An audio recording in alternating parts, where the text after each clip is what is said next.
ਅੱਜ ਮੈਂ ਤੁਹਾਡੇ ਨਾਲ ਆਪਣੀ ਗੱਲ ਕਰਨ ਲੱਗੀ ਹਾਂ ਕਿ ਰਾਤ ਦੇ ਤਕਰੀਬਨ 2-3 ਦਾ ਟਾਈਮ ਸੀ ਤੇ ਮੇਰੀ ਇੰਨੀ ਤਬੀਅਤ ਖਰਾਬ ਹੋ ਗਈ, ਇੰਨੀ ਮੇਰੇ ਨਾ ਪੇਟ 'ਚ ਦਰਦ ਉੱਠੀ ਨਾ ਕਿ ਦਰਦ ਬਰਦਾਸ਼ਤ ਤੋਂ ਬਾਹਰ ਸੀ।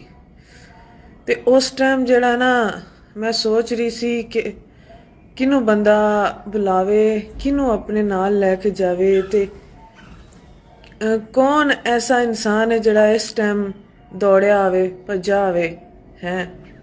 सारे पासे मैं नज़र दौड़ाई लेकिन अल्लाह दी ज़ात तो वध अपने करीब मैं किसी नूं नहीं पाया।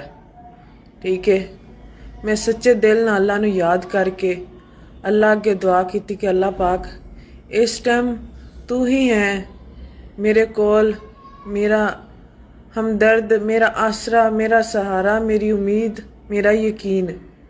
मैनू इस दर्द तो, इस तकलीफ़ तो निजात दिला। मैं सच्चे दिल ना रो के अल्लाह अगे दुआ की कि मैनू अल्लाह पाक सुकून दे दे, शिफा दे दे।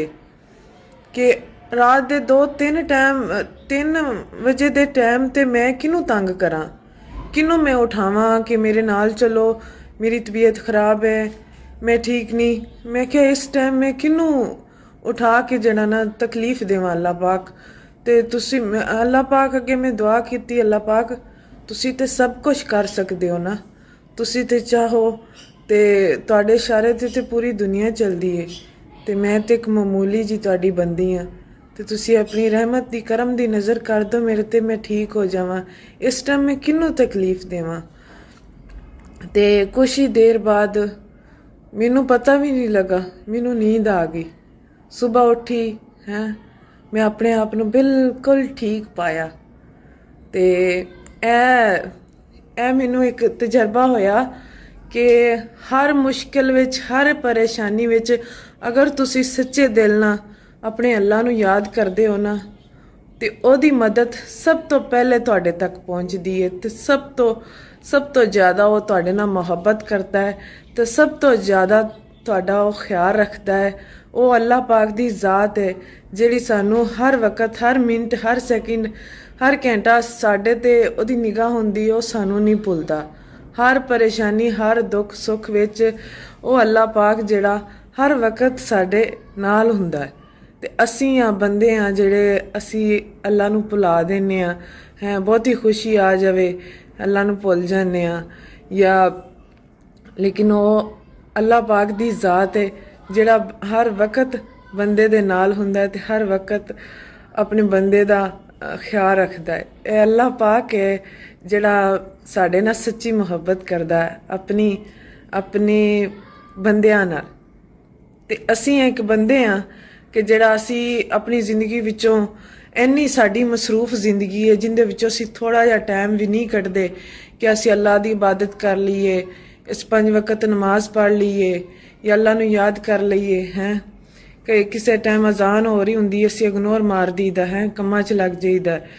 ते वो अल्लाह पाक है कि जिन्हों असीं किसी टाइम भी याद करिए, पुकारिए ते ओहदा सानू जवाब भी आंदा, उहदी सानू मदद भी आंदी है।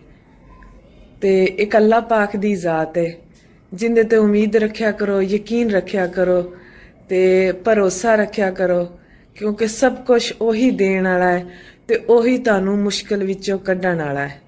ठीक है, जिहड़ा अल्लाह पाक ते यकीन रखदा है, उम्मीद रखदा है, वो किते मार नहीं खांदा, उहदी किसे मैदान च हार नहीं हुंदी। अल्लाह पाक ते यकीन रखिया करो, किसे बंदे ते या किसे ते उम्मीद ना करया करो, क्योंकि वो रब दी, अल्लाह पाक दी ज़ात है जिहड़ी तुहानू सब कुछ अता करने वाली है। वही देण वाला, वही लैण वाला है। इज्जत और जिल्लत मेरे उस मालिक दे हथ विच है। ठीक है, ते मैं बहुत खुश हाँ कि अल्लाह पाक नूं जिहड़ा सच्चे दिल नाल याद करे ना, अल्लाह पाक फौरन उस बंदे तक अपनी मदद पहुँचाता है। या अल्लाह तेरा बहुत बहुत ज़्यादा शुक्रिया।